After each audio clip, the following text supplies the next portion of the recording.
ఈ రోజు బెట్టింగ్ లో ఆత్మహత్య చేసుకున్నటువంటి వ్యక్తిని పరామర్శించడానికి వచ్చారు ఈవేళ జగన్మోహన్ రెడ్డి గారు. మరి పోలీసులు పర్మిషన్ లేదన్నా కూడా మీరు రావడం జరిగింది. మరి ఈవేళ మీ కాన్వాయ్ వల్ల ఒకరు చనిపోయారు, మళ్ళీ ఇప్పుడే రెండవ వ్యక్తి కూడా చనిపోయినటువంటి పరిస్థితి ఈ రోజు కనిపిస్తున్నటువంటి పరిస్థితి. అంటే ఈ రోజు పరామర్శకి వెళ్లి మరి ఒకరు చనిపోతారు, మళ్ళీ వాళ్ళని పరామర్శించడానికి మళ్ళీ ఇంకొకసారి వస్తారు, మళ్ళీ వేరే వాళ్ళు చనిపోతారు. అంటే ఇట్లా చూస్తే అంటే పరామర్శలకి వెళ్లేటువంటి వాళ్ళు కూడా ఇంత యుద్ధ వాతావరణంలో పోతున్నట్లుగా ఏదో మరి మనం చూస్తూ ఉన్నాం. ఇవాళ ఆ విజువల్స్ గాని ఆ యొక్క మీడియాలో డీజే మరి పాటలతోటి, డీజే డాన్సులతోటి, ఏదైతే పెద్ద పెద్ద గజమాలతో స్వాగతం పలుకుతూ తీన్మార్లతోటి, అంటే ఈ రకమైన పరామర్శలను ఎక్కడ కూడా మేము చూడలా. రాజకీయాల్లో గాని జనరల్ గా గాని ఎక్కడ కూడా చూడలా. మరి నిజంగా కొన్ని చోట్ల ఆ ఫ్లెక్సీలు కూడా చూస్తూ ఉంటే అందులో ఒక ఫ్లెక్సీ నిజంగా ఆశ్చర్యం. 2029లో వైఎస్ఆర్సీపీ వచ్చిన వెంటనే గంగమ్మ తల్లి జాతరలో వేట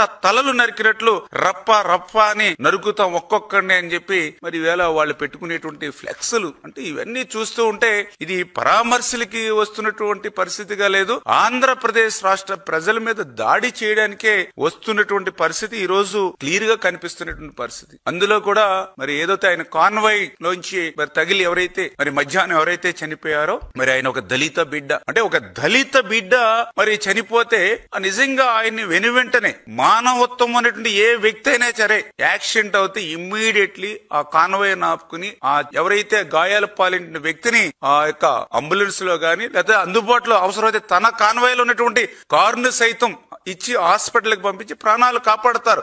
ఏ నాయకుడు కాని అవసరంలా సామాన్య ప్రజలైనా సరే ఆ పని చేస్తారు. ఎన్నో మనం మీడియాలో కూడా చూసాం. కానీ ఈ రోజు నీ కాన్వాయ్ తగిలి ఈవేళ ఒక వ్యక్తి గాయాల పాలవుతే కనీసం ఆసుపత్రికి తీసుకెళ్లాలి అనేటువంటి ఇంగిత జ్ఞానం నీకు గాని నీ అనుచర గణానికి గాని లేదు అని అంటే ఒక వ్యక్తి చనిపోయాడనే పరామర్శకి వెళ్తూ ఇంకొక వ్యక్తి చనిపోయేటువంటి పరిస్థితులు సృష్టించేటువంటి వ్యక్తికి ఈవేళ నీకు రాజకీయాల్లో ఉండేటువంటి అర్హత ఉందా? ఇదేనా నువ్వు దళితులకు ఇచ్చేటువంటి గౌరవం అని చెప్పి ఈ రోజు జగన్మోహన్ రెడ్డి గారిని కూడా ప్రశ్నిస్తామని చెప్పి తెలియజేసుకుంటూ, ఇప్పుడే మధ్యాహ్నం ఒకరు చనిపోయారని అనుకున్నాం, మళ్ళీ ఇప్పుడే అందినటువంటి వార్తలు చూస్తే ఇంకొక రెండో వ్యక్తి కూడా ఒకరు చనిపోయారని తెలుస్తూ ఉన్నటువంటి పరిస్థితి. అంటే ఇప్పటికి ఇద్దరు చనిపోయారు, ఇంకొక ఇద్దరు ముగ్గురు చనిపోతేనే గాని అక్కడికి పరామర్శకి వెళ్లేటువంటి పరిస్థితిలో జగన్మోహన్ రెడ్డి కనపడలేటువంటి పరిస్థితి. అక్కడికి పోలీసులు కూడా చాలా క్లియర్ గా చెప్పారు, అక్కడ చిన్న చిన్న సందులు ఉన్నాయి, ఆ సన్న సన్న సందుల్లో కార్లు ఎక్కువ పట్టేటువంటి అవకాశం లేదు, ఎక్కువ మంది వస్తే ఇబ్బందికరమైన పరిస్థితి అని చెప్పి ఆ పరామర్శకి లిమిటెడ్ గా మ్యాన్ పవర్